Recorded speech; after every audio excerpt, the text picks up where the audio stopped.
देखिए, home loan तो आप सबने लिया होगा, लेकिन बहुत कम लोग ऐसा जानते हैं कि होम लोन की जो कुल रकम आप लेते हैं उससे ज्यादा जो भुगतान है आप उसका जो इंटरेस्ट पेमेंट है उसके तौर पे कर देते हैं। और बहुत कम लोग ऐसा जानते हैं कि जो इंटरेस्ट का पेमेंट आप करते हैं उसे कैसे बचाया जाए। इसी के ऊपर आज हम चर्चा करेंगे। मिसाल के तौर पे अगर आपने 10 लाख रुपए का लोन लिया है 20 साल की अवधि के लिए और 9.5% के आसपास का इंटरेस्ट रेट है, तो आपकी जो ईएमआई जो मासिक किस्त है वो करीब 9,321 रुपए के आसपास आती है। यानी कि 20 साल अगर आप लोन भरते हैं तो आपने कुल करीब 12,37,000 रुपए के आसपास का जो ब्याज है वो पे किया है 10 लाख के होम लोन के ऊपर। लेकिन अगर आप ये रकम बचाना चाहते हैं, यानी कि अगर अपना जो होम लोन है उसे ब्याज मुक्त करना चाहते हैं, तो उसका जो फंडा है वो बेहद सिंपल है। एसआईपी का फंडा है, यानी कि जितना आपने होम लोन लिया है जितनी म्याद के लिए उतने समय के लिए आपको एसआईपी करना होगा। और जो अमाउंट है वो बेहद छोटा है, 0.1% के आसपास का आपका जो होम लोन अमाउंट है वो आपको एसआईपी करना होगा। मिसाल के तौर पे अगर आपका 10 लाख का लोन है तो आपको केवल 1,000 रुपए मासिक इन्वेस्ट करने होंगे एसआईपी में। यानी कि अगर आपकी ईएमआई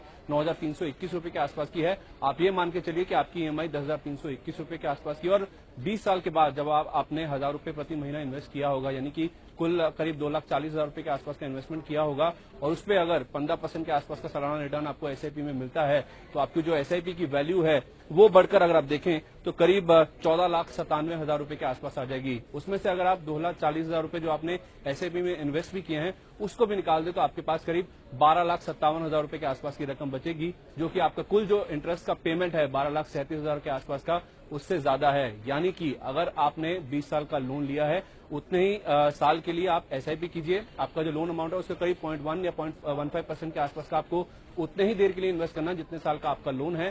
तो आपका जो एसआईपी से रिटर्न आएगा उसके जरिए आप अपना जो पूरा होम लोन का ब्याज है उसे मुक्त कर सकते हैं। यानी कि अगर आप एसआईपी में लोन अमाउंट के टाइम के जितना इन्वेस्ट करते हैं तो आपका जो होम लोन है वो ब्याज मुक्त हो सकता है।